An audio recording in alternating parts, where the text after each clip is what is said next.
All right, guys, today we're moving on to 4b.2, adding and subtracting complex numbers. Again, our mission, pretty simple. I can add and subtract complex numbers. Just as by way of reminder, I want to remind you that complex numbers typically have this form. They have the form of a plus bi. Again, this portion here would be your real portion, and this portion here would be your imaginary portion. So again, that's what makes it a complex number. Not that it's difficult, just that it has two parts.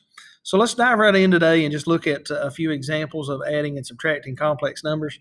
And I'll just start out with, I actually want to start out with some previous learning here just to kind of introduce us to this concept. So think if I had x plus 2 plus 2x minus 4, okay? So imagine I had that I need to add together. Well, one of the things we need to think about is these symbols here, these parentheses, they're not really doing anything. They're not adding to or taking away from the problem. So really, they're really not essential here. But a lot of times they will write problems like this, I guess, just to try to group things for you. I'm not sure why.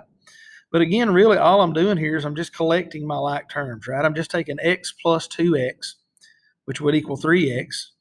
And then I'm taking my positive 2 and my negative 4, which would be negative 2. And then this would become my answer. And so let's look at another example here. And this time we'll use subtraction. And you will see that does make a difference. And so if I have x minus 3 subtract 4x plus 6, okay? In this case, this subtraction symbol does really matter, because what it's going to do to everything in here, think about this as being the same thing as -1 times all of this stuff. And so if I were to distribute that -1 through, it's going to change the signs on everything that's here, okay? So let's just kind of think about this in terms of like terms. I have x minus a 4x. So x minus a 4x is actually going to be negative 3x, okay? So you really got to think about this negative that's out in front of this, because you're subtracting, and it does make a difference with subtraction, right? Because up here, when we have addition or we have multiplication, we think about the commutative property. But here, when we've got a negative or a subtraction symbol, then that commutative property does not apply, and so it does matter, okay? Your answers will be different. So then we think about our like terms. We have -3 minus a positive 6. -3 minus 6. -3 minus 6. Okay? Think about writing that out, and now all of a sudden we know that is actually -9. Okay? So I want you to see that it's a little bit different here when you're working with subtraction, but it's really no different when you're working with complex numbers. It's exactly the same process, and I'll show you what I mean. We'll work through a couple of examples here. I don't think you'll need much more than that, but we'll call this one number 1, and we have 5 plus 2i. You notice it's kind of written in that format that we talked about, plus -3 minus 11i. So again, I'm going to do exactly the same concept. Here I've got addition, so these parentheses, they're really not doing anything except just collecting these into two groups, but it really doesn't help or hurt my problem. And so again, I'm going to take my like terms, which is 5 plus a -3. 5 plus a -3 is going to be 2. And then I'm going to collect my other like terms, which is 2i plus -11i. So 2i plus -11i, I want you to think about that I kind of just being like a variable.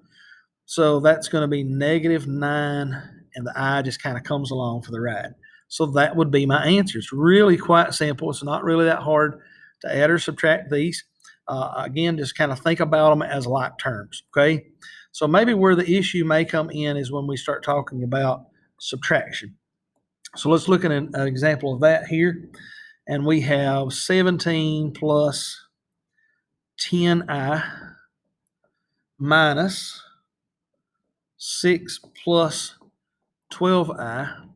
And so there we go. We're supposed to subtract these numbers. So again, this example may not be too difficult, but I've got 17 minus 6 as my like terms. So 17 minus 6 is going to be 11. And then again, I've got 10i minus 12.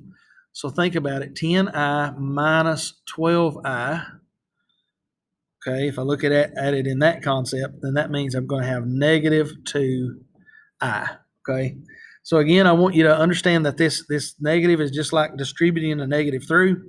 And a matter of fact, you could actually solve this problem this way, and this may be more confusing. Hopefully, I'm not going to confuse you here.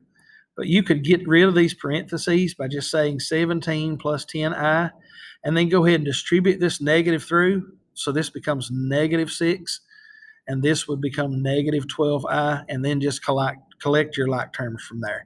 Whichever is easiest for you to do, it doesn't really matter as long as you get to this correct answer that you would have right here. Okay, so you're only going to have a few problems today. You're not going to really have a whole lot to be able to do or to have to do. But again, it's the same exact concept. It's just like collecting like terms, just like we've done before with various polynomials, and just leaving our answers in this form here of a plus bi. So again, if you need help, once you get into this, make sure to reach out to either me or Miss Wheeler. We would love to help you with some of these concepts if you need help, and we'll talk to you soon.